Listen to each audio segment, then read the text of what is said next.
Hey everybody, welcome back to Big TV. In this video, we are doing the predicted 11 for Nashville SC against Orlando City SC here at Geodis Park this weekend.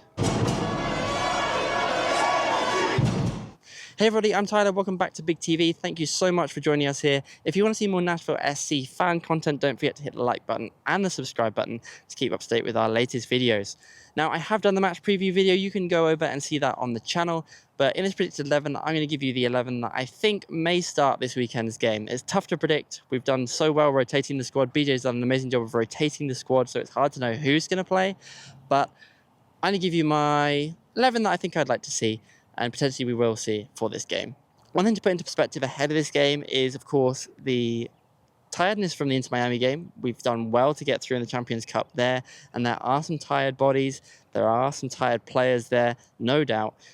And it is a busy schedule. It has been a busy schedule. But there is a saving grace. On the other hand, is the international break coming this weekend. Now, we do have some players that have been called up to it, but we don't have a ton of players that have been called up to it.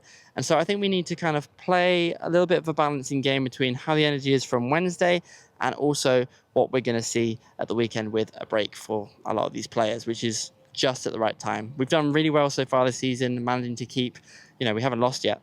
Really good job.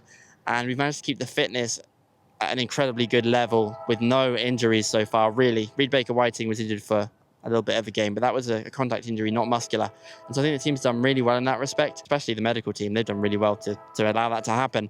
And so we need to keep that in mind and continue with that, because our squad and the depth we have in our attacking areas has been super important so far. I'd like to see that continue all through the season. If we lose one of those DPs, I think it's going to be a bit of a big thing. But let's take a look at this lineup and see what we can do. To start in goal, we're going to go with Brian Schwacke. He's played so well this season. He, massive save against Miami at the week, on Wednesday, sorry. Really big save, huge save, and some really great balls into the midfield, cutting passes, really good job. No international call-up for him, of course. Not yet. I think it's coming.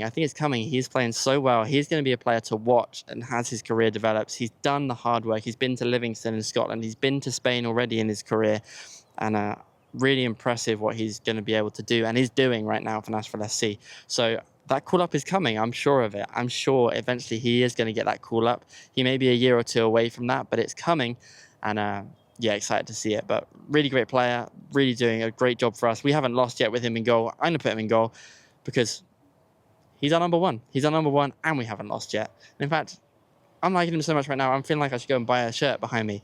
I'm that hyped about him, and he deserves a lot of credit to his name right now. Our Open Cup winning keeper and doing a great job against some of the toughest opposition in MLS and continentally. All right, right back. I'm going to go with Josh Bauer.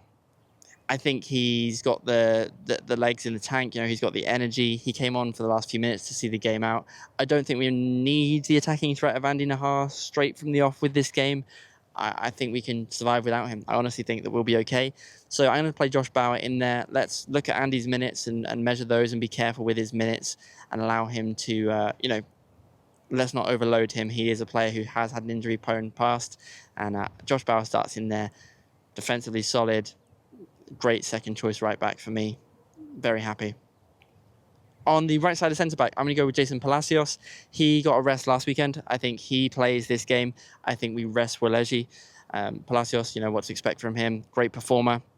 I think we go back to our old centre-back pairing from last season of Palacios on the right and Jack Mayer on the left-hand side. I think that's the combination that makes the most sense for this game. I think we should rest leggy just because of the amount of games he's played. We do have that break at the end of the week, but I don't know. I feel like he's played a lot of games. We may see him in there. He may have the energy in the tank, but he's the only one of our back four that hasn't been rested in big games yet. And I think this might be the time to do that. Rest him. Bring Jack Mayer in there. I did debate Thomas Williams. He is against his former club here, but I think the experience is what we need at centre-back. I don't want to be messing around. I think clarity, good leadership, and a good combination we've seen play together a lot. They know how to play together, and I think that's a better combination than Mayer and Weleji. I think that's the way to do it. So yeah, our centre-back is going to go with Jason Palacios on the right, Jack Mayer on the left, and a throwback to 2025. On the left-hand side, I think we play Reed Baker-Whiting. I think he balances out Josh Bauer on the right-hand side. Lovett started in Miami. Reed Baker-Whiting came on to finish out that game, looked really good. Baker-Whiting has a little bit more attack, a little bit more intensity, a little bit more threat, and I think he's the one to go for on that left-hand side. So in the midfield, I think Eddie Tagseth is the one that obviously starts. He did get a rest in Miami. Again, we bring him on to terrorize Messi in the last few minutes, annoy him, and then leave. Just enough time for Eddie not to get a yellow card, and that's all good for me. So I think he does start this game with that energy, with what we would expect from an Eddie Tagzeth performance, and I think he's the one to come on.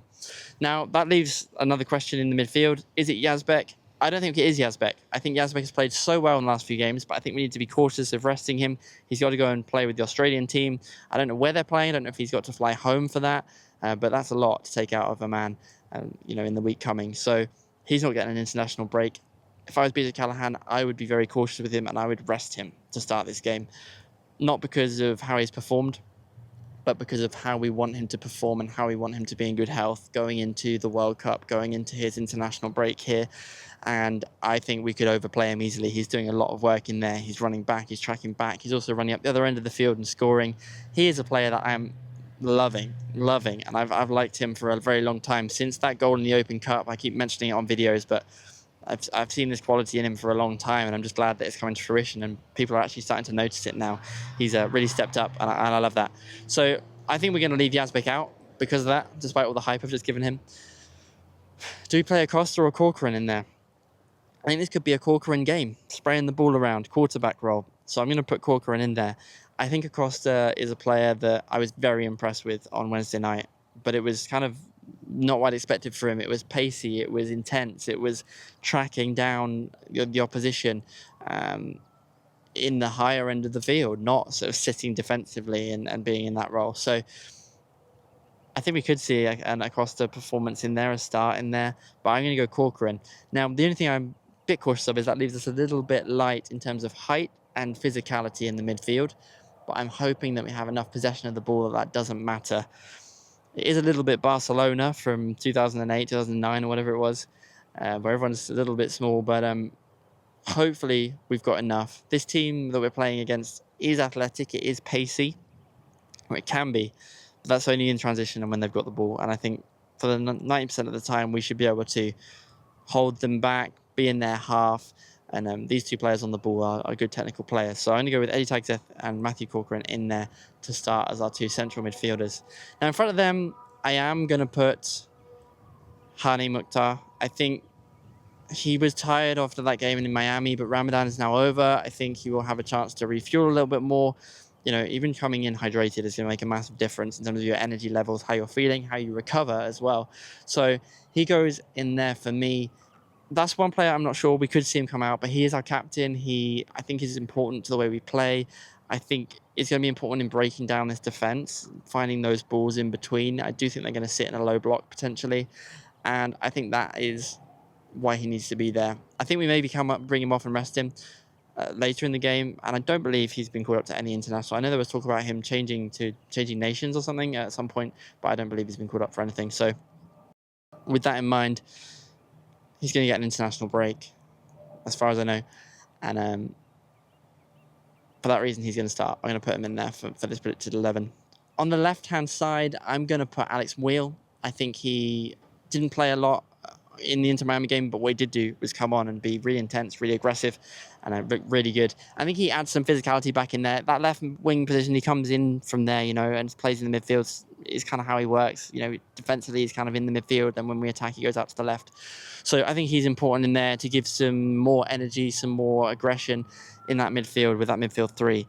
I mean, I'm a little bit uncomfortable with that midfield three when I think about it on its own, but I think it's what we could see, and I think it'd be interesting to see because there's a lot of energy and aggression in there, good defensively, and I think it'd be interesting to see. So I'm going to call Wheel in there. He's not had a lot of game time, and I think that makes sense. Okay, then up top, of course, Sam Surridge is going to go in there. He's getting a break at the international, next weekend, so he starts there for me. Not a good performance in Inter Miami, to be honest with you. I think it was pretty poor, poor touches, just was a bit off it, but he's been so on it for 90% of the games that Nashville SC play for a very long time. So I can accept it. I appreciate it. And you're going to have an off game sometimes. And, in that moment, everyone else stepped up and that's all you need. So he's going to start in there as striker. And on the right wing, I'm going to choose Espinoza. No international call-up, of course. He's going on the right-hand side. And I think we're going to see I want to see more from him. I think he's done really, really well. I loved what he did in Inter Miami. I think he has added a lot to this team psychologically in terms of his leadership, in terms of the attacking edge, in terms of the intensity. I think he is a great player to have in there. And with Josh Bauer behind him, I think that's going to be a great combination on that right-hand side. Josh Bauer can take care of the defensive work a little bit more, gives Espinosa the freedom to roam, to really be there just to finish, to do his job, do the things that he can do in the attacking third, not have to worry about the interplay so much with Andy Najar. Now, I love the interplay with Andy Najar, but I think for a game like this, we can keep it simple. He can be out there, pushing, attacking, trying to get in the box, trying to score goals, and I think that's what we need to see from Espinosa this weekend. So that's my predicted 11. We have the starting 11 of Brian Schwacke in goal, Josh Bauer at right back, Palacios and Meyer at centre back. We have Reed Baker-Whiting at left back, Eddie Tagseth, Matthew Corcoran and Alex Wheel in the midfield, Sam Surridge, Hani Mukhtar and Espinosa as our front three. I do think we will see some players get rested at times. I do think we could see a Pasillas come on for Sam Surridge, for instance. I could see Casa making an appearance in this game as well, perhaps replacing Hani. And maybe opportunities for other players to come in and do some work. I do think this team, we should be beating them. I think if that team starts, we can get some goals on the board. Maybe we can start resting players and giving them the opportunity to get some time off, because start that international break early and get some rest, because I think that would be good for the team, good for morale, good for everybody, honestly. Like, it's a good chance to get some players into this game and against an opposition that I think is a little bit weaker. So that's my predicted 11. Let me know your thoughts on this 11 in the comments. I'd love to know who you think should be starting this game, who you'd be resting with that international break in mind, and of course the hard work done on Wednesday against Inter Miami. But like I say, should be a win here. You can see my score prediction in my match preview, and I can't wait for this one tomorrow at Geodis Park. Thank you so much for watching BTV. Don't forget to hit the like button and subscribe, and we'll see you here tomorrow.